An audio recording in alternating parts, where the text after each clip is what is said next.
আমার তো 4 দিনের কাজ হয়ে গেছে। আর মানে 4 দিনের কাজ হওয়ার পরে এর মধ্যে আর অনেক কিছুই হয়েছে।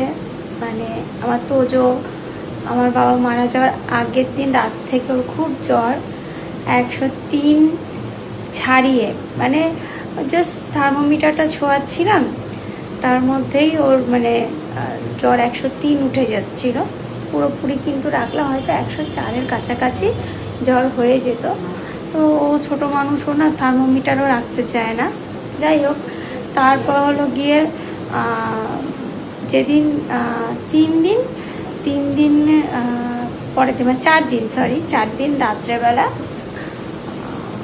না 3 দিনের দিনই দেখা দিল না রে বলুন। 3 দিনের দিনই দেখতে পেয়েছি বলো। মানে ওই বাবা যেদিন মারা যায় সেদিন, তারপরের দিন 3 দিন জ্বর, তারপরে কিন্তু ওর গায়ে উঠেছে হাম। সেটা আমি বুঝতে পারিনি, যেহেতু আমি ছিলাম অন্য খেয়ালে, ওর বাবাই বেশি খেয়াল রেখেছে। তো ওর বাবা ভালো করে খেয়াল করলো যে ওর পিঠে, গালে, সারা গায়ে লাল লাল ছোপ ছোপ ভর্তি হয়ে গেছিলো। তা আমি ভেবেছি ও যেহেতু ছোটো তো আর একটু রোগা, তাই ভেবেছি হয়তো ওকে এমনি তো ওকে একটু বেশি করে ধরতে গেলে ও লাল হয়ে যায়, তাই হচ্ছে ওটা তোমার হাতের তাগো শুয়ে আছে তার জন্য হয়তো। তারপর ওর বাবা বলছে না একটু কেমন যেন লাগছে। পরের দিন দেখছি আবার জ্বর এসছে। তারপরে সকালবেলা দেখছি পুরো গায়ে ভর্তি হাম উঠেছে। তো ওই নিয়েই এত মানে এসেছিলাম। এদিকে আমার মন্ত্রের কাজ ছিল, তার মধ্যে প্রচুর গায়ে হাম ছিল, এইসব নিয়েই কেটেছে। আমি ওই বাড়িতেও যেতে পারিনি এখনও, তো আজকে যাব। আর এই যে আজকে হলো গিয়ে আমার এই গলার তুষের মালাটা খুলবো, তুষি না সরি কাঠের মালাটা।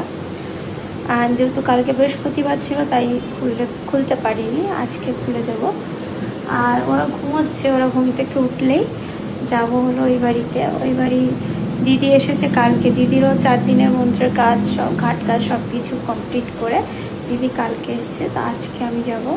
আর বুঝতেই পারছো ওই বাড়িতে যাবো, মার হয়েছে আর নিজেদেরও অনেক আলোচনা আছে। বাবার তো এখনও কাজ কমপ্লিট হয়নি, দাদারা কাজ করছে, তো ওখানে যাব। আর তোমরাই অনেকেই অনেক কমেন্ট করছো আমার বাবার মানে এক্স্যাক্ট কী হয়েছিল, তো সেটা পরে বলবো, তোমাদেরকে জানাবো আমি।